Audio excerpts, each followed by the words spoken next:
and October as you guide your kids in transitioning into secondary school. This evening, we have a special presentation for you and under the theme Managing Peer Pressure and Advice on Handling Bullying. This presentation is being done by an expert in the field, our very own Miss Khadija Nelson-John. As we welcome Khadija, I just want you to know that you are in the hands of an expert. Khadija is a counseling psychologist with a passion for strengthening families and empowering parents. She earned her bachelor's degree in behavioral science, and she does possess a master's degree in counseling psychology, specializing in marriage and family counseling. Khadija has had vast experience as in her roles as a child and family advocate. She has served in various areas, including with the Children's Authority of Trinidad and Tobago, as well as the Trinidad and Tobago Police Service. Currently, she works with the Division of Health as a therapeutic counselor, where she supports couples, children, and families through counseling and emotional wellness programs.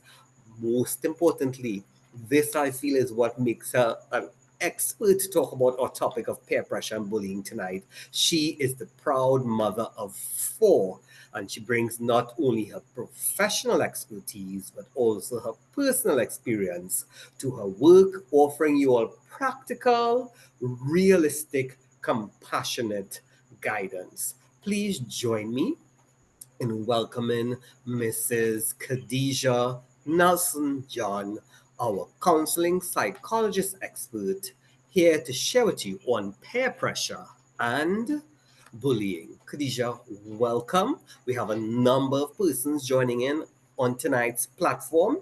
I encourage persons to interact with us via the chat. And if you have questions or you have contributions, we will follow the chat. We will alert Khadija so that she can share and respond to your very personalized questions. Khadija, how are you tonight? Hi, pleasant good night, everyone. I'm not too bad. I'm excited to share. Yes, Awesome. with you all. Awesome. Well, Yeah. everybody is here to hear from you. This is a very pertinent topic to, what we would have Yeah. experienced as students in schools and Yes. what our children are experiencing. So in our midst tonight, Khadija, I'm sure we have parents, we have Mm-hmm. teachers, we may have Yes. grandparents, aunts, guardians, and I know you have a lot of wonderful tips for them. So why don't you jump right into it? You can go ahead and share with them about peer pressure Sure. and bullying. Sure. I hand you over to Khadija.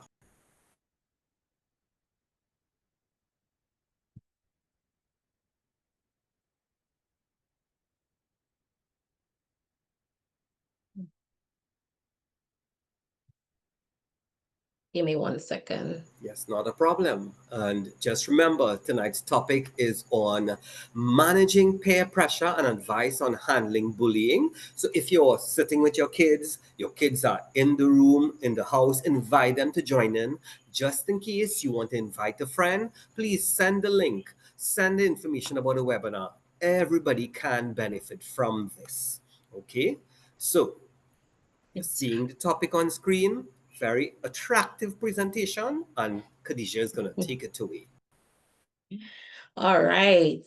Nice. So yes, the topic tonight again is managing peer pressure, and I'm going to share some advice on handling bullying, right? This is really a guide for parents, right? I'm your presenter, counseling psychologist, Khadija Nelson-John. So the contents tonight will be, we'll discuss what is peer pressure, understanding peer pressure, and then we'll go into the parent guide, how to manage negative peer pressure. And there are some subheadings under that. Then we're going to have a quiz break. Then we're going to go into what is bullying, types of bullying, impact of bullying, and then we'll do the parent advice, how to handle bullying. Yes, some bulletin points under that. And is your child a perpetrator? Then we have quiz time, right? So what is peer pressure? Peer pressure is a normal part of a child and adolescent development. But when left unchecked, it can lead to risky choices, social conflicts, and emotional stress. However, parents can play a powerful role in helping their child make confident, healthy choices, even when friends are influencing them in other directions. So, understanding peer pressure. There are two forms of peer pressure. Ideally, when we hear peer pressure, we think of the negative kind. When we hear peer pressure, we think negativity. But there's a positive aspect of peer pressure. There's positive peer pressure as well, right? So it's not always negative. It can encourage positive behaviors too, like studying harder, joining a sports team, right? That's the positive type of peer pressure. And then there's the negative part, the one that we all are aware of, which is it is known by all and it encourages or forces negative behavior in others, like being pressured to use drugs or to skip school, right? All the negative behaviors.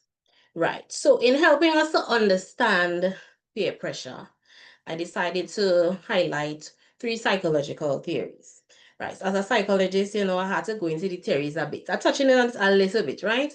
So the social identity theory, right? This speaks about, it says that individuals form their identity and self-worth from their group affiliations. Meaning, when you are part of a group or your drive to be a part of a particular group is due to your identity or how you feel connected to that group. How does it connect to your identity and your self-worth? Because of that, it drives persons, and we're speaking round the clock with everyone, not only children or adolescents, even adults, right? You are driven to form groups or to be a part of a group because it says something about your identity. You feel a sense of identity when you're a part of a group. You feel a sense of self-worth when you're a part of a group. Inclusion, right? Because of that, due to that, it is easy for peer pressure to take place because of your need to feel a sense of identity. So whatever this group does, whatever this group is known for, you are drawn to that group because of such. Social learning theory. Peer influence works through modeling and reinforcement. So when you are part of a group, whatever is modeled in that group, your child is most likely going to try to mimic that, to feel a part, to feel included. Yeah. When they mimic these behaviors, whether good or bad, we're speaking about peer pressure across the board. When they try to mimic these behaviors, if they get a positive reaction from it, they are more than likely it's going to reinforce the behavior, and they are more than likely going to repeat the behavior, continue to repeat the behavior. So when they mimic what they see, when they mimic what they are exposed to in a particular group, right, they are going to be forced, and then they get a positive reaction, sorry, they are then going to continue that behavior, right? And then we have the basic psychological needs theory, right? This is linked to the Maslow hierarchy of needs.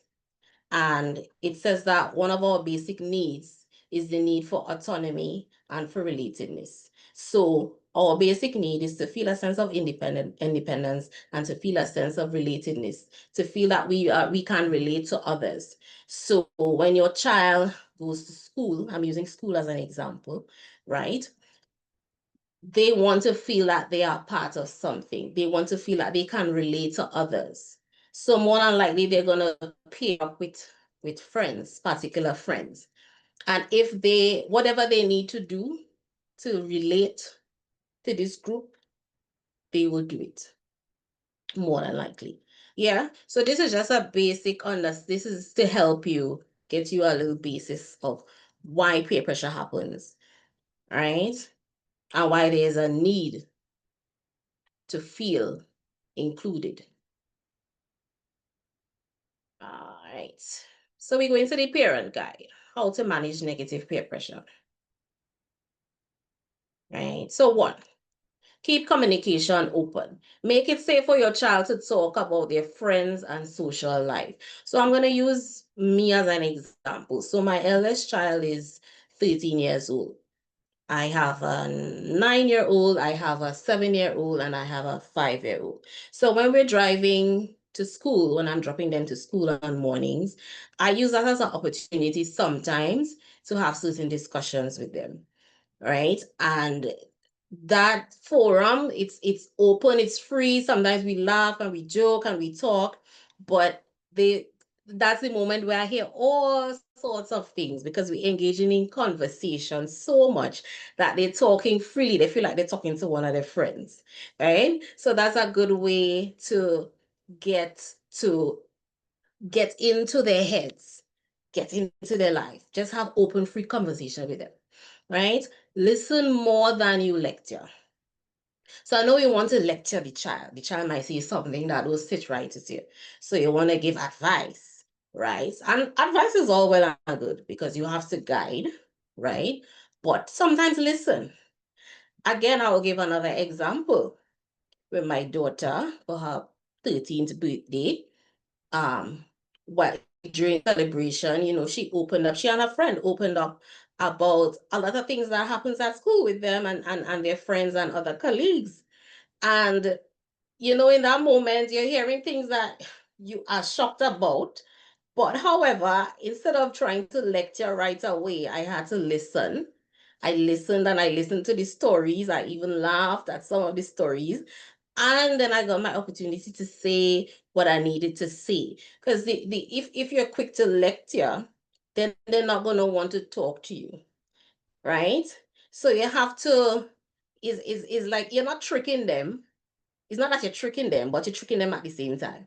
So then you sit back and you talk and you lie and you chat and you say all they need to see. And when they realize, oh, mommy not buffing me. So I will say more. So when they realize that I wasn't saying much or anything negative, they open up more. The Pandora's box open. All kind of things they start to talk about. Right? But then me and her friend's mother, we got the opportunity after to say what we needed to say, right? To guide them, right? So it's saying that children are more likely to open up when they don't feel judged, right? So you have to know how to be tactical with that. So you use everyday moments like watching TV and news stories. This is a very good one. Again, I will give an example, a personal example. So I think it was 2 birthdays from this birthday, my daughter's birthday. We stayed at a hotel, and in the room while combing her hair, a Lifetime movie was showing. So that Lifetime movie was about a girl who chose wrong friends, and those friends had her doing all sorts of things. We talking about shoplifting, drugs, sex, all these things.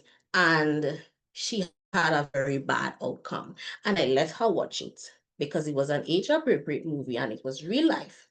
And she was a little traumatized. She was a little traumatized, but it was real. And she was now heading into high school. And I used that opportunity to talk to her about what was seen in that movie, what she saw in that movie, what happened, and it can happen to her too if she doesn't choose her friends wisely, right? So you could use things like this to start conversations, use certain movies. So it's good to let them see certain movies, but if they have supervision where you get the opportunity to share and talk and guide, that's good, right? So she was able to see choices and consequences really, really, really well in that movie. And I kid you not, after watching that movie, she never forgot that movie. She was very, very strong and felt very strong and was very adamant about the friends that she chose after watching that movie. Right? So here are some tips for talking with your child at every age. So with a preschooler, we're talking about like ages 3 to 5, could be from 2.5, right? We know the average.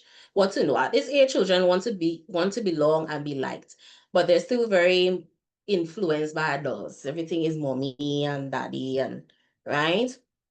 They may copy friends' behaviors to feel included, right? So some tips is that you teach the difference between good choices and poor choices. So this is the age where it's important to talk to them about good and bad, right? This is where you get to still instill certain values in them. What is good behavior? What is bad behavior? What is good choices? What is poor choices? At that preschool age, that's good to instill these things in them, right? Um, and this is where the ego is being starting to be developed. It's still underdeveloped, but this is where it's starting to develop. Encourage kindness, basic principles at home. Kindness, sharing, speaking up when something feels wrong. Praise your child for being themselves. An example conversation. If your friend tells you not to share your toy, what could you do? Right? Remember, we always try to be kind and make choices that feel good inside. So teaching them to be kind is so important. And that's going to lead us into the bullying segment as well. The same values being instilled here is also going to be important for that. So then we are the primary school ages 5 to 11, right? What to know. Friends become more important and children start noticing peer approval. So they may feel pressure to act cool or to fit in, right? So this is where they like their friends. They make a friend in school, I get a new friend, right? And they start to notice that being approved by a friend is a good thing, is a big thing. Okay. Tips.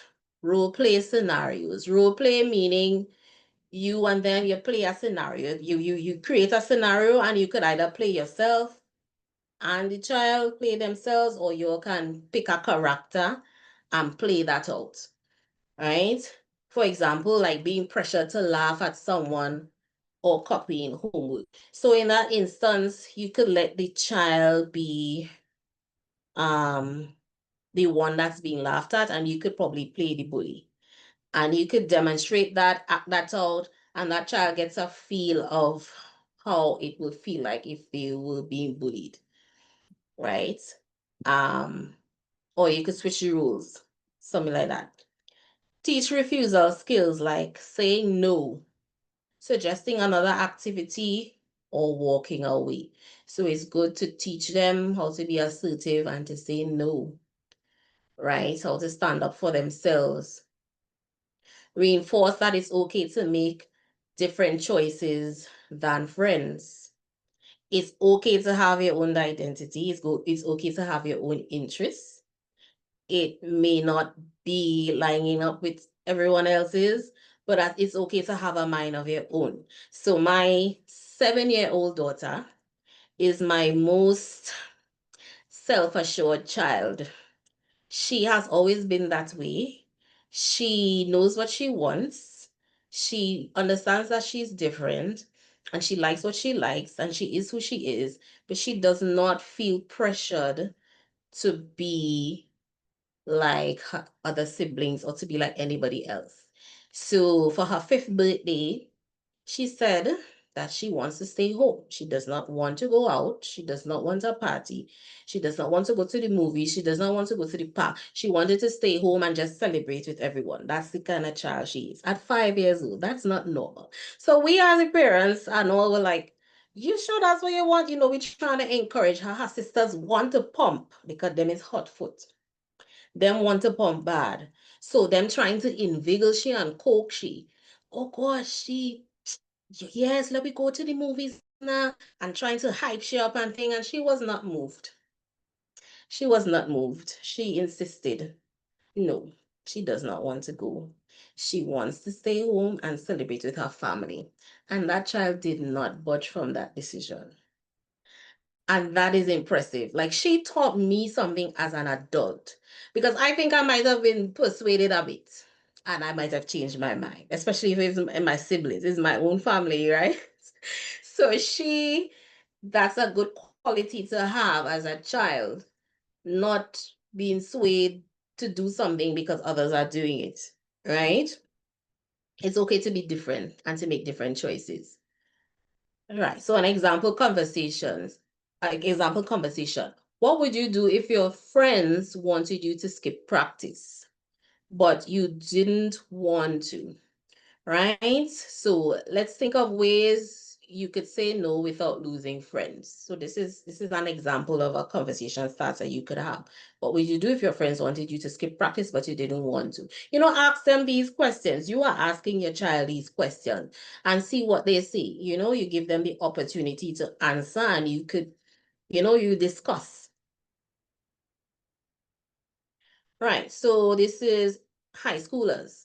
But I broke it into two, broke it down into two, the early high schoolers and the late high schoolers. So the early high schoolers, like 11 to 13, some 11 may still be in primary school. So we're talking about like standard 5, first form, second form, right? So this is a high pressure stage. Kids may face situations involving bullying, substance use, or online behavior. Fitting in often feels critical. So they're now heading into high school and they want to be big, like everybody is, because everybody else above them. So the pressure is on to be big, the exciting new school. They want to, So it's very critical. Fitting in is very critical at this age. So you have to have the conversations, right? So talk about peer pressure openly and often. Don't wait for a big issue. So don't wait for an issue to happen and then you have the conversation. You might know my child has been a nice child throughout primary school. I have never had any issues with this child. So you're just back. But you might be surprised when that child approaches high school because of the need to fit in and the need to belong and the need to relate to everybody else and what's happening around them, how that could persuade them. So you start the conversations before. So you encourage Khadija, critical thinking. Hi? as you're speaking of or teenagers at this point, we do have a question that I want to share with you so you can consider it as you do this part of the presentation. This question comes Sure. from Summer Chase. She says, how do you connect with your teens if you haven't built this kind of relationship with them before? Because many parents have very hectic work schedules, and so it makes it difficult to spend quality time. And now the teens are at a stage where things are going haywire, and you want to be able to connect with them. So I'm sharing it with you so that you can consider it as you speak to addressing peer pressure with your Mm-hmm. teens. Okay? Okay, sure, no problem. Right. So, this is so yeah, so I'm aware that some of you may not have gotten the opportunity to build this type of relationship or rapport with your teens. So first, I would say this is a good opportunity to start now. Yes, I understand being busy, but if we could find at least 5 minutes or 10 minutes in the day and use opportunities like, okay, carrying the child to extracurricular activity. You might be in the car with them. Use that as an opportunity to talk with them, to chat with them. As I mentioned earlier, dropping them to school in the morning. Because I too am have a hectic lifestyle story, right? And it may not be every day. But if you could find interesting ways to fit it in, so you're dropping them to school, you could have conversations in the car. You're dropping them to the soccer game, the football game. You're picking them up, back up. Find a time to have a little conversation. Slip it in right there before bed. Something. It must have some time in the day, even if it's a video call. You may not be home, but if you could do a video call and you there at home and you at work or the office or wherever and have a little conversation, it's not too late to start, right? But it might be a more personal issue. So maybe you may have to have a more one-on-one conversation about it because it may vary for everyone. It's hard to really personalize it, but Agreed. generally, this is as best as I can And break it down for you because more may need to be considered. based on the That's true. situation. That's true. And we even Yeah. have another parent, a fellow parent, sharing, and she says, if you get when you get a chance to eat together without devices and inverted commas, eating together is one of Yeah, those time frames when you can feel that is free an and important open point. dialogue. Yes. So thank you So for you sharing. Feel free to eating. share further in the chat. Khadija, you can go ahead. Yes. Yes, that's a very good point. So you're eating, you're having dinner, you're having lunch. We sit by the table with our phones and the kids on the tablets. But that's an opportunity to talk. That's an opportunity to role play. You're sitting, you're watching television. That's an opportunity to talk about what you see on the TV. So as I was saying, while I was combing my daughter's hair, because I was combing her hair for her birthday party, right? And the TV was on and she was watching it. In fact, I drew her attention to it. I said, look at that, pay attention to that movie. And while I'm combing her hair, busy trying to kill time, we're talking about the movie. I'm using that opportunity to have conversation and to build the connection. So, right? So we could find interesting ways there. Um, so we're talking about peer pressure openly. Yes, the way for a big issue, encourage critical thinking. What might happen if at this age, critical thinking, they should be able to think critically, right? So you bring scenario questions. What would happen if this happens? What to do if this happens? And get them thinking. Share your values and expectations clearly while keeping the conversation open. Yeah, so you share your values, what you think is good, what you think is right. An example conversation, if someone at school offers you a vape, how would you handle that? What are some ways to say no to that still feel comfortable for you? What are some ways to say no to that while you say no to that still feel comfortable for you? It's an narrative. So the late high school, right? Like the late high schoolers, like let's say third form to sixth form. Teens are more independent, but peer influence is strong, especially around risk taking. So driving, drag racing, having relationships, boyfriend and girlfriend, substance use, right? So they influence each other positively. They can also influence each other positively. So help them find supportive friends. So my daughter really chose good friends because I really used to instill in her the importance of choosing positive friends because who you belong to as a group, as I mentioned in the theories earlier, will impact on your identity, right? And so that has a lot to do with the choices that she tends to make now, being surrounded by other positive children, right? Um, so tips. Validate how hard it can be to stand up to peers, right? So you let them know that you understand because you were a child too.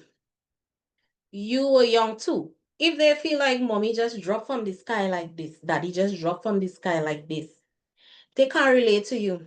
So they want to know that you've been there. Sometimes I give them little stories of when I was a child too, and you help them to understand. I understand how hard it is, you know. Let them know you understand. So that drops the anxiety a bit. Practice refusal strategies that feel natural for your teen, right? We encourage choosing friends who respect their boundaries. Sorry. Share real life examples of positive peer influence. Again, give examples about your life or someone else that you know. If you may not have had those good examples to share, share someone that you could, even if it's not someone that you know personally, but maybe a mentor, someone in the community that you know is positive. You can draw reference to them, right? And Or just to even use share, them, even.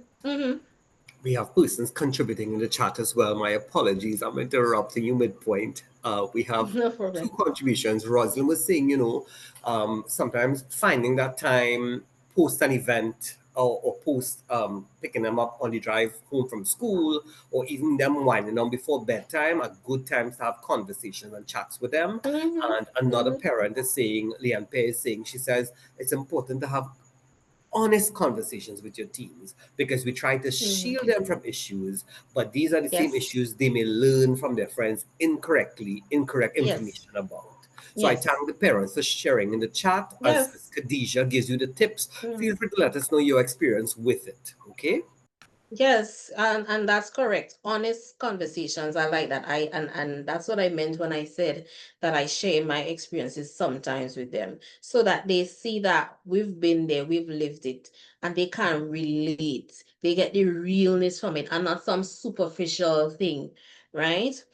Example conversation. I know it's tough when friends push you to do something you're not comfortable with. What's a way you could respond that feels true to you? You know, have these kinds of conversations, ask these kinds of questions, see how they answer, see how they respond. So two, teach decision making skills. So role play common scenarios, role play again. Example, being offered alcohol or encouraged to sip alcohol, right? And it don't have to be no long role playing scene, all are just there talking. You could just say, you play this one, I play this one, right? And you do it with them and you'll do it. It depends on your child. You'll know if some of them may be really excited to do something like that. Because children like to make everything into a game. The adolescents are a bit different. They're kind of funny. So some of them mightn't be into it. But feel it out and see. Depending on your child's personality, you'll know how to probably squeeze it in, fit it in, and how to tailor it to suit their personality, right? Um, Teaching your child to say no assertively without feeling guilty or awkward. This is so important. Even at home, just in normal everyday life, you may notice that let's say you have multiple children and one of them lack assertiveness because you will see based on how they interact with their siblings, right? They're not as assertive. They're easy to maneuver. Use that opportunity. You may see a scene play out with them and use that opportunity to encourage that child to be more assertive, to say no, to stand up for themselves. Right? So you don't have to see exactly what goes on at school. Sometimes you can see for yourself at home the way they interact with the other siblings or how they interact with you or other children, the neighbor's child, whatever. You have an idea of the way this child lacks assertiveness or not, and you interject and try to build them up, boost them up some more, be more assertive, And right? Roslyn, Khadija, we have an expert parent here as well who is chiming into that same piece of advice you're giving. She says she Yeah. likes to invite her kids' best friends with whose parents she's close with, and when they come over, she observes them, and sometimes she Mm-hmm. may intervene in the conversation as well. So as these young people Mm-hmm. interface, she gets to see Mm-hmm. exactly what you're talking about. What Yes. sort of personality they have with their friends. Yes. Are they assertive? Yes. How are they interfacing? So we have a resident Yes. expert in the house, Ms. Roslyn, and I'm sure Yes. some of the other parents would be agreeing with her. Okay? Yes, yes, Miss Roslyn, that's an excellent point. Yes. So if you are the type of parent that likes to invite other children at your home for play dates, that's a good opportunity as well to observe your child and see if they lack assertiveness or not. And you can interject, right? And guide them accordingly. Encourage them to pause and think before reacting to peer influence. Pause and think before reacting. So they may be faced with a situation, they may be faced with a scenario. Instead of just jumping impulsively and making a decision or acting, encourage them to think. Think before you act. Think before you act. That is very important. Instill it in them daily. Think before you act. And again, we see these things being played out at home sometimes before it goes out there. So when you see it happening at home, again, it's a good opportunity for you to instill. Did you think before you made this decision? Did you think before you did this? Ask them these questions. And that is putting them on the spot and helping them to realize I need to think before I act. Yeah? So, Khadija, these parents are Yes? loving what you're saying, huh? Because the questions Mm-hmm. are coming in, and this is a hot topic question I have here for you. Maybe you will Uh-huh. address it now as you go along. This parent, and she shares your name, it's a fellow Khadija. She wants to know, how do you deal with teens who are secretive? And we know we have that kind of personality type, the very introverted, Mm-hmm. reserved child. How would you manage Mm. dealing with a teen and addressing some of these decision making issues and peer pressure issues with them? Right. So a teen who is secretive. My eldest daughter is a bit secretive, but it's your child. So you must learn ways to get around to this child. Be close to them. There must be something that they like to talk about. You must observe their interests.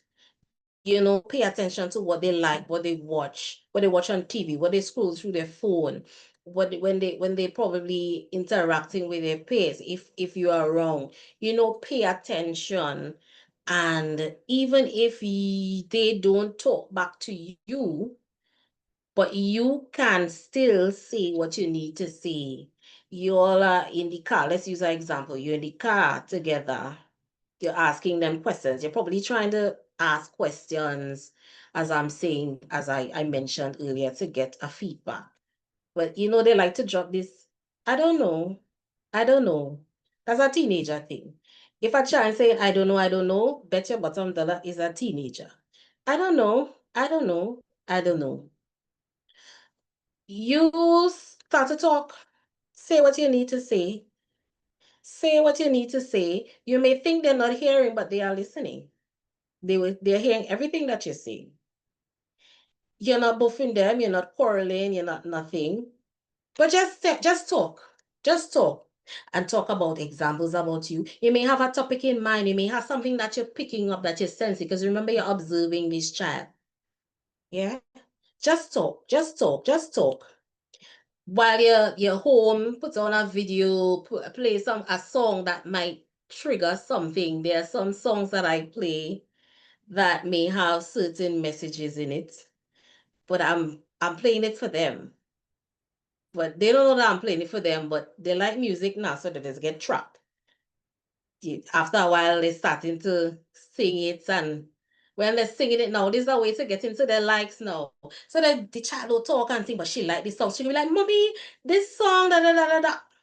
You get opportunity now to talk about the song and this particular line and the message. And you understand what I'm saying?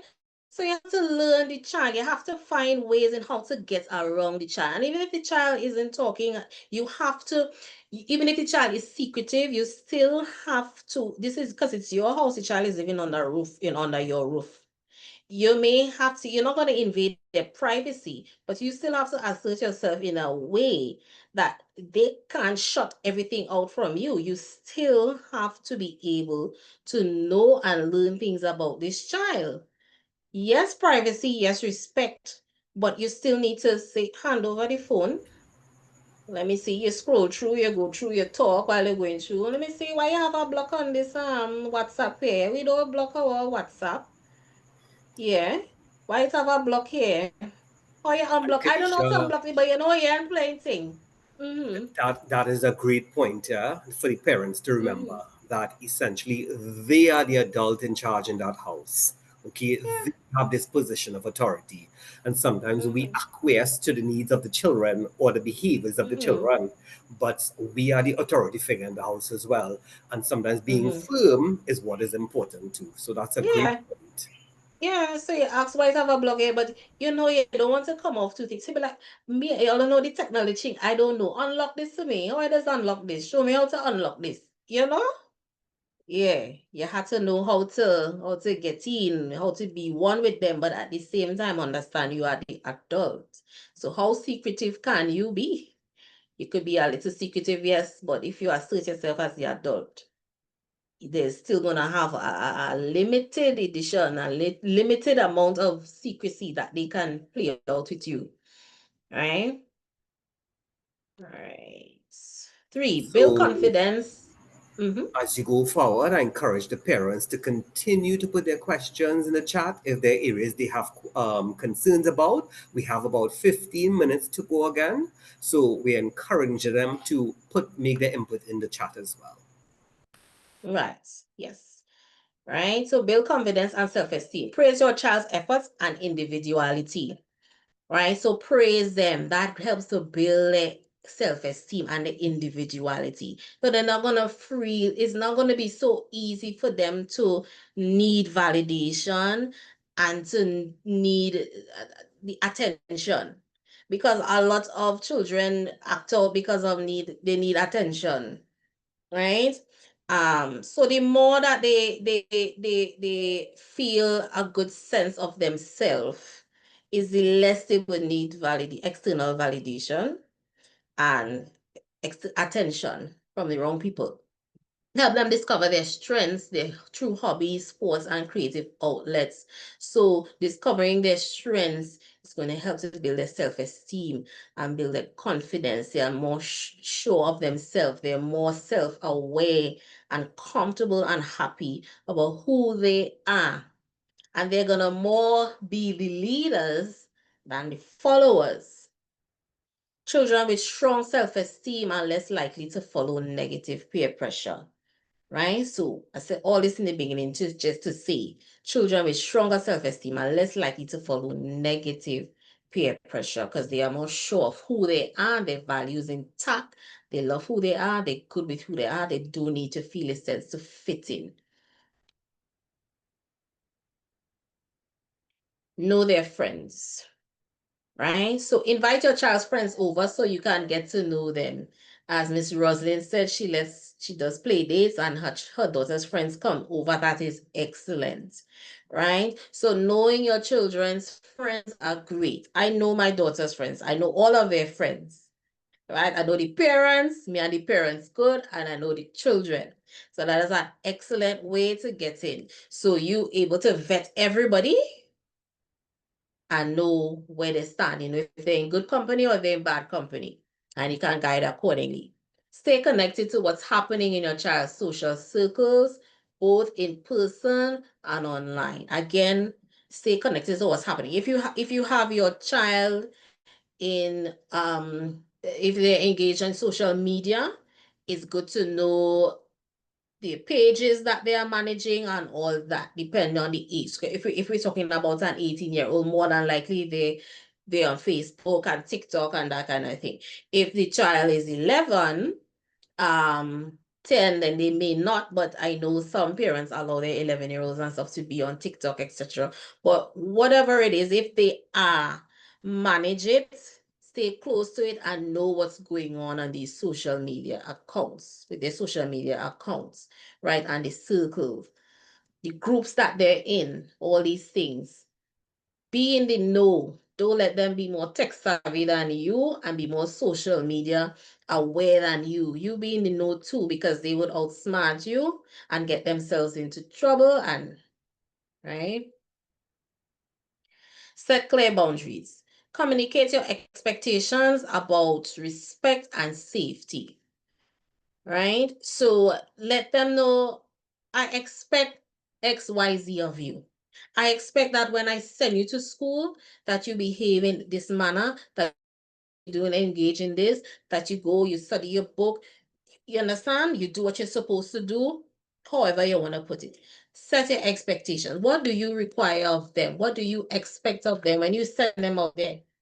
Let them know that representation of you. They are a representation of the family, right? Explain the why behind your rules. Children are more likely to follow them when they understand the reasoning. So I know our culture, we like to say, don't worry why, I just say that. Explain. Nothing wrong with explaining why.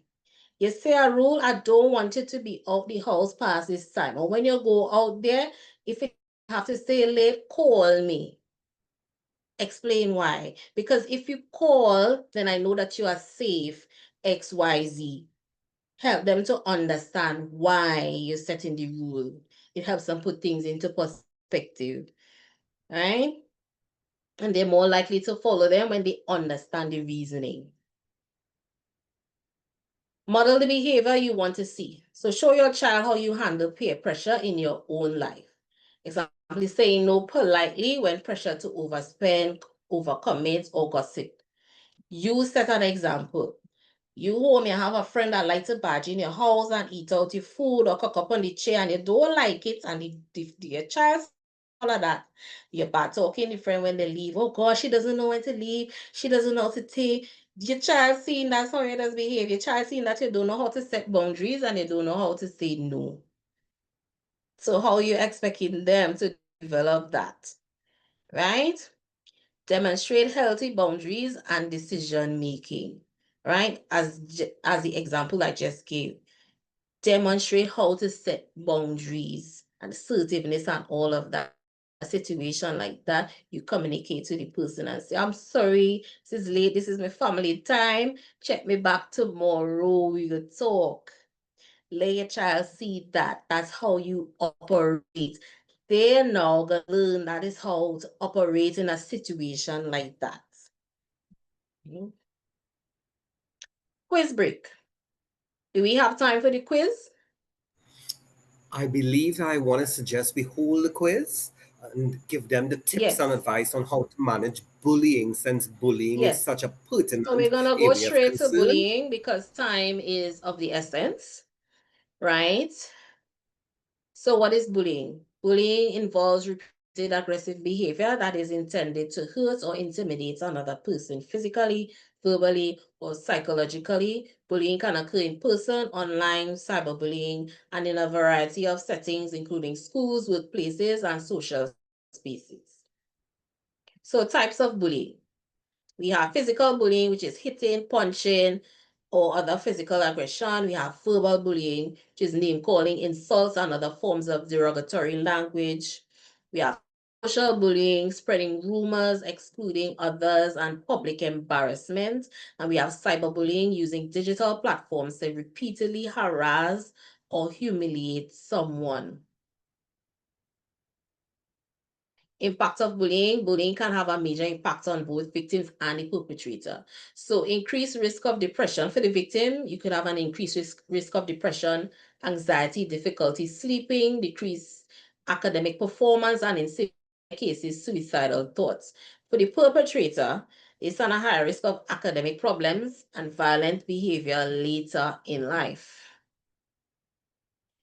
So we're going to the parental advice on how to handle bullying. So first is to recognize the signs of bullying, right? So we have withdrawal from social interaction. If you notice that your child was normal and in social interaction was normal, and then all of a sudden they're just withdrawing, they're isolating, that could be a sign something is wrong. They might be bullying and it's affecting their self-esteem, etc.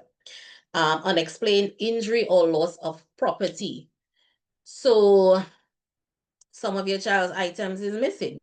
You ask them about it, they brush it off, they're moving shady, they're moving like they don't want to say, they're afraid to say, what's going on? You're seeing marks on their skin. Yeah, what's going on? Something is wrong. You check in there. Changes in their mood, behavior, sleep, or appetite. They're more moody, they're irritable, behavioral issues. If they're sleeping less, they're not sleeping, insomnia, they're sleeping more, they're sleeping whole day. They have loss of appetite, or they're eating a lot. Most likely you'll get a loss of appetite. That's a sign to check in what's going on. Avoidance of certain situations, such as refusal to go to school, right? So more than likely, they're not going to want to go to school. They're going to start to say they don't like school. They don't want to go to school, or they start to cry when they hear that they have to go to school. They're getting anxious. They're acting very tense when they hear that they have to go to school. You drop them off and this behavior is strange. Something is wrong. Or drop in school performance. All of a sudden, their grades just drop drastically. What's going on? The teacher is complaining. The child isn't performing well. These are signs that the child might be a victim of bullying. Right? So create a safe space to talk. Stay calm and listen carefully when your child opens up. So the child might start to tell you, well, such and such happened at school. We get hot. That's going to give the child anxiety. The child wouldn't want to give you the facts because you can't take it. Stay calm. Thank them for sharing. Reassure them it's not their fault. So thank them for sharing is very important because they're going to feel, okay, I could share again. Right? Let them know you are grateful and you're happy that they're sharing that, they share that information with you, and reassure them that it's not their fault. If it is, it's not their fault, right? Avoid overreacting or immediately confronting the bully yourself, as this can make your child anxious. Again, fly up. Oh gosh, I know the mother and the father. I did never like the father head from long time. And if I see them, I go drive me car and I'm going along in the school for them.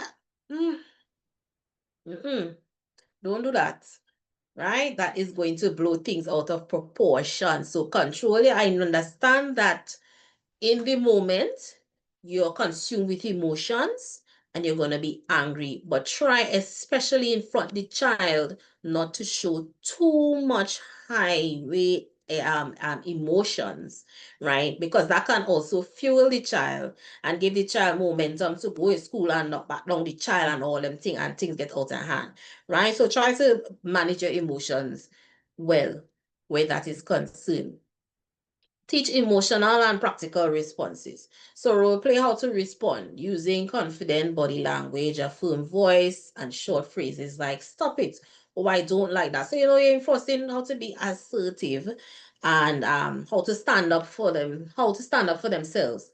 Right? You teach these things. This is important. Even if they are not a victim of bullying, teach a child how to stand up for themselves.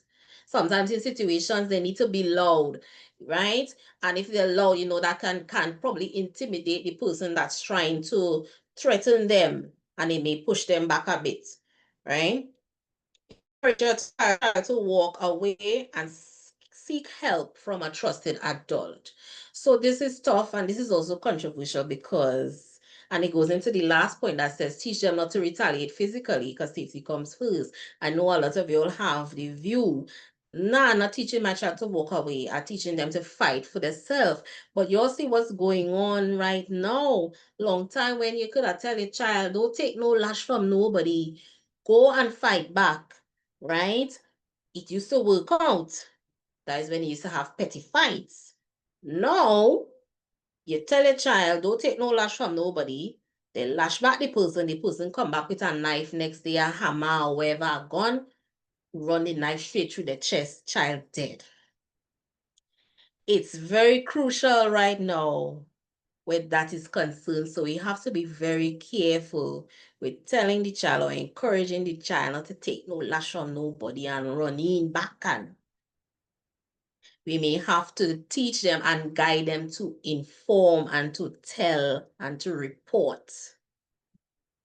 As much as some of us may not like that, but it can land that child into more trouble if we teach them to fight back or to hit back. So you could teach them to fight back in the early stages with assertiveness and knowing, guiding them with how to do and how to manage themselves, right? In situations. But when it gets to the part of hitting, we have to be careful.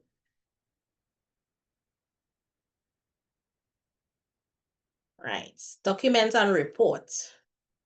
Keep a record of bullying incidences. So if your child is constantly being bullied, you may have to record it to get your facts, because it may be a situation that may have to go to admin and police and social worker, and you need to have your facts, right? And when other parents are involved and other children involved, people can lie, etc., etc., etc. So you need to record and have your facts so you can fight your case. It might lead to the court. You can never know, right? Share the information with teachers, school counselors, or administrators. So if the child did not inform the school, then you may need to inform the teacher, the principal, whoever, so they are aware of what is happening with this child or what happened with this child. That is very, very, very important. Don't just take matters into your own hand. Let the school know. Follow up regularly to ensure that the situation is being addressed, right? So you follow up, you check in with the teacher, you check in if it's a matter that's being investigated, check in every now and then to make sure that the matter is being seen about and movements are happening. I know sometimes some schools, based on the policies, etc., whatever, there's not much movement, right? At least not fast enough for the parents' liking. Right? So you need to check in. Don't just sit back on it. Keep on checking. Keep on being in their face. What's going on? This child is still harassing my child. Da da da da da da. This is still an issue. This is still a problem. Build your child support system. Encourage friendships with kind and positive fears. Sorry, again, teaching them the importance of choosing the right friends and the right company. Very important. They all must know a child or a friend who is kind and who is not kind. From the time that your child realize this child is mean, they'll know not to stay to keep this person as a friend. I instill that in my children from young, from small. Don't make close friends with other children who are mean. No, I instill that in them. Teach them that.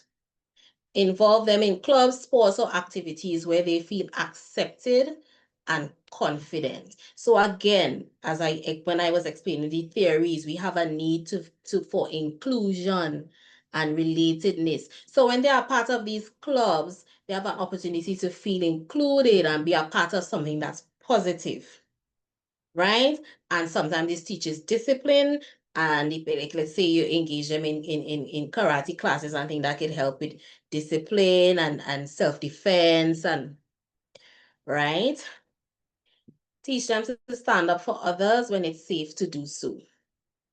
So it's good sometimes to teach them that you could stand up for somebody if depending on the situation and how you assess the situation, you could probably stand up for them sometimes. It's good. You're standing for your brother. If it's safe, if you see it's getting out of hand, you know how to exit or keep your corner. Right? Especially if they have siblings. I teach my children because they go to the same school. Two of them go to the same school. Look out for your sister. Look out for your sister. That's important. Khadija, I know that we have a few more minutes left, and I just want to reach out to our attendees and ask them if they wish Mm-hmm. to hear the rest of what you have to say. And if they do have questions, pressing questions that they want answered, we are willing to extend the session by about 10 more minutes to Mm-hmm. facilitate and accommodate their questions and your feedback to them. So once you are happy to do that as well, Khadija, we It's encourage fine.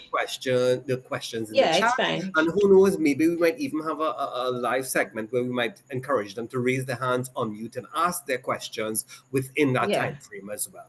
So thank you Yeah. so much. If you're Okay. willing to have just a 10-minute extension, we are willing Yeah, to that's fine. accommodate. You can let us Yeah, know in that's the okay. chat, parents. Thank you so much, Okay. Khadija. No problem. Go ahead. Go right Okay. ahead, and Mhm. as you do that, you can also tell them about post your point six, some of the agencies they can go to get support for their children, whether the child is a victim of bullying or the child is a perpetrator. Who can they go to outside of the school guidance counselors and do to get support for their children? Okay. Yes. I can also send that information because offhead, I may not get all the information, or I may not remember all offhead, but if I could find a way to get all of the information for them after, I'm not sure. Yeah, we will be happy to share links to agencies they can get Mhm. support with on our social media sites and on our Right. webpage Yeah. at 21stcenturyeducators.com. So Yeah. they can look out for that. Go right ahead with your Yes, presentation. yes, nine. Right. So strengthen their confidence, praise your child's strengths and resilience, right? Practice assertive communication at home. We've been through all this before, teaching coping skills like deep breathing or journaling to manage emotions. So this is more so if the child is the bully, right? Teach them coping skills, teach them how to manage their anger. So, because sometimes I've had a client who he's not a bully, really, to say that he's a mean child. He just didn't know how to regulate his emotions. So when he got hurt, when he felt hurt or offended, in that moment he just can't control what he feels and he would explode, right? And so of course he labeled as a bully because he beat up child, right? But most time when you look at the scenario, he was really troubled first, but no one knew about what the child, what any child did to him first, you know. So it's as simple as teasing him about something because he didn't know how to regulate his emotions, he would lose control and harm the child, right? So teaching coping skills, right? Teaching them certain practices like deep breathing, how to regulate emotions, journaling, that kind of thing. With this as well, so counseling would be important, would be good for a child like this. Counseling, engaging them in programs like anger management would be good. Getting this child involved in a sport would be good because if they have a lot of aggression and don't know how to manage their emotions, because when a child is engaged in a sport, it helps them to learn how to manage emotions and it teaches them discipline as well. So those are some good things to get them involved in. Um, for a child like that. Model respectful behavior, right? So again, show your child how to handle conflict calmly and respectfully. So if you're home and your child seeing that you just cuss out everybody and fight everybody, what you're gonna see gonna happen? The child gonna learn that's how you have to be. Cuss out everybody, fight everybody, right? Teach empathy both for themselves and others. Teach them how to care for other people. These are simple little principles that we take for granted that goes a long way. Teach them empathy. Empathy for themselves, empathy for others, care for other people, right? Be kind to other people, feel for others. You see a child in this situation, how do you feel? Doesn't this move you in some way? Yeah.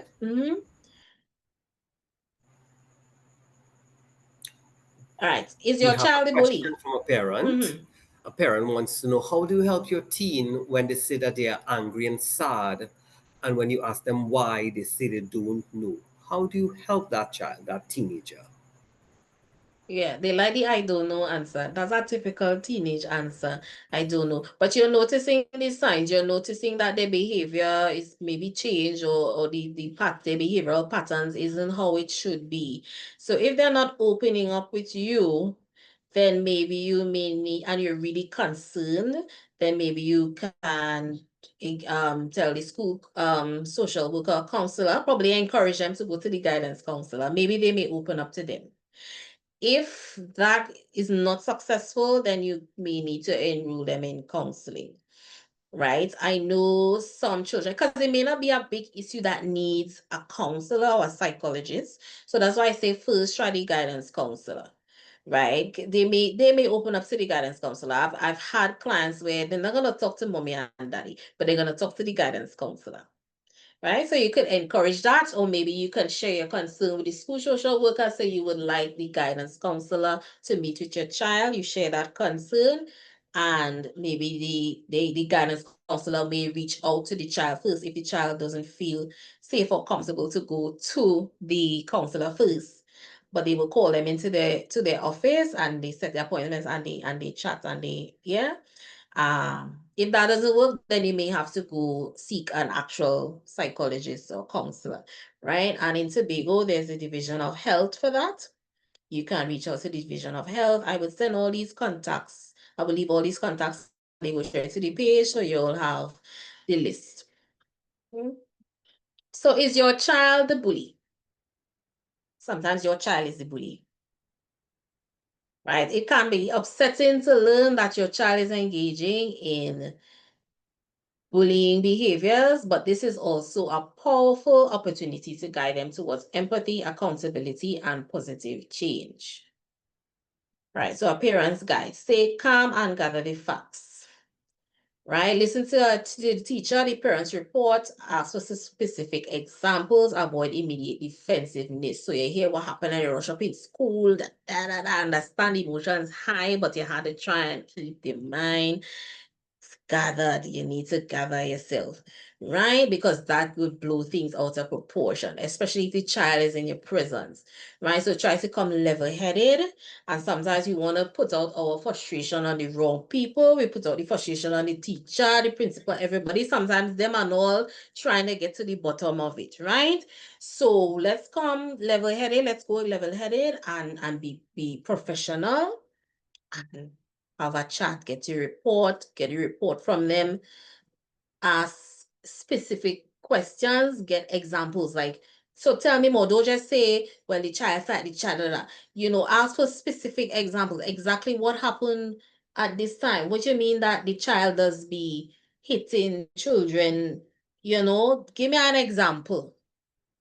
Because someone's interpretation of something might be different to what you understand it to be. So give me an example of exactly when the child hit a child or when this child hit somebody else's child. Give me an example. Avoid immediate defensiveness again, right? Sometimes you start to hear the child, and we have this kind of, some parents have this kind of mentality where the child does no wrong and they don't want to accept that the child might be a problem. And they're always defensive, right? Try to go with an open mind that your child might be the bully. Yeah? Talk to your child openly. Approach the conversation with curiosity, not anger. So when they're coming with anger right away, so let me hear, child ain't want to talk to you. Say, what happened? How this happened? How you happened to knock down the boy? What happened?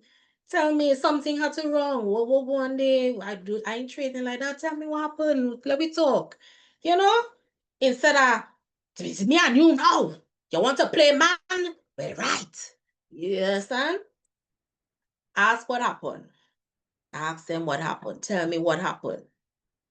Help them name their feelings. What were you feeling in that moment? You're angry, you're disappointed. What happened? Sometimes it's issues, other issues. What it is? Yeah? Teach empathy. Ask your child how they think the other person felt. How you think that other person feel in that moment when they give the scenario after you talk and they give the scenario of what happened. So how you feel that person felt when you did that? If that was you, how you think you would have feel if them had done that to you? You understand? Use role playing and storytelling to help them imagine. We come back to role playing again. Create scenarios. Help them to see what it feels like to be in the other person's shoes. Highlight real life consequences of bullying. Mm-hmm. Show them those examples. And as we Set get clear. ready to wrap up in about 2 minutes, Mhm. I love what you're saying in Yeah. point number 4. Yeah. Explain that, set clear expectations. Explain that bullying is unacceptable. Create family rules about respect, kindness, and language. So if you have those rules as rules for your own home, so as I say, charity begins at home and ends abroad. They understand that these are not acceptable behaviors, right? And punishments, you see, consistent punishments, apply consequences that are fair and focus on learning, not just about punishments, but consequences that helps them to learn, consequences that helps them to learn to be better, that gives them a avenue to be better, to learn, right? And not just punishment for punishment's sake, like the punishments are making no sense. Right? Encouraging accountability, encourage them to be accountable, apologize if they need to apologize, work with the school, monitor progress, praise improvement. If they're improving, acknowledge that. Identify underlying issues, right? Sometimes bullying is a sign of struggles with impulsive control of anger, as I was talking about earlier, not knowing how to manage their emotions, low self-esteem, stress at home or school. There are home issues. A lot of the time, there are issues at home, difficulty making friends in healthy ways. Consider counseling or support groups if the behavior persists. That child would definitely need some Right. extra support. Model respectful behavior, promote positive outlets. And Khadija, I feel like our Yes. parents would love to hear more about this. So why don't you Mm-hmm. share, as it's 10 past 8, your one closing tip with them, your one summary, and I will get some feedback from them and let them know what is to come. 21st century educators. Yeah, What so would you this is want the these end parents to? really. It was just the questions that I didn't get to do, but this is basically the end of it. So it's not like I cut anything out per se, All right, right? great. So So parents, we want to thank Mrs. Nelson-John, our expert in the house tonight. We were attempting to address peer pressure and managing bullying.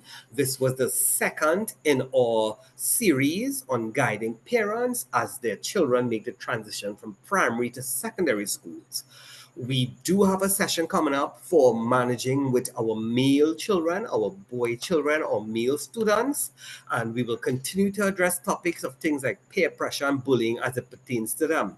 If there are areas you want to hear about, you want us to address, let us know in the chat what you would like us to address. Let us know your thoughts. I'm so glad, Khadija, Ms. Karim, that this was helpful for you. I know Khadija, the presenter, she does appreciate your feedback. And we will continue here at 21st Century Educators to work with your interests at heart. Yes, our main focus is usually education stakeholders. You, the parents, are a key part of that. So tonight, Miss Khadija Nelson-John, we say thank you to you from the parents, the attendees, and 21st century educators. And we will see you all next time for our continuation of the series for parents with children in mind. I wish everybody a good night and see you. Check out 21st Century YouTube channel, 21st Century webpage, and social handles for information about peer pressure and bullying and to see the recording from tonight's presentation. Take care, everyone. Have a good night.